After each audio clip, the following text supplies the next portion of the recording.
సామెతల గ్రంథము 1వ అధ్యాయం 32వ వచనము, జ్ఞానము లేని వారు దేవుని విసర్జించి నాశనమగుదురు, బుద్ధిహీనులు క్షేమము కలిగినదని మైమరచి నిర్మూలమగుదురు అంట. దేవుని స్తోత్రం, హల్లెలూయా.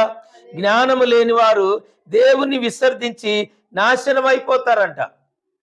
ఎవరు దేవుణ్ణి విసర్జించేవారు? ఎవరు దేవుని వాక్యాన్ని విసర్జించేవారెవరు?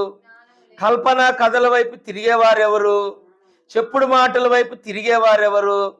జ్ఞానం లేనివారు.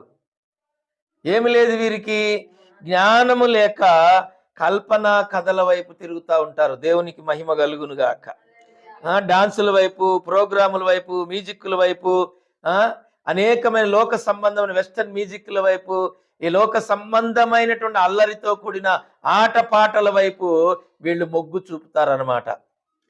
హల్లెలూయా.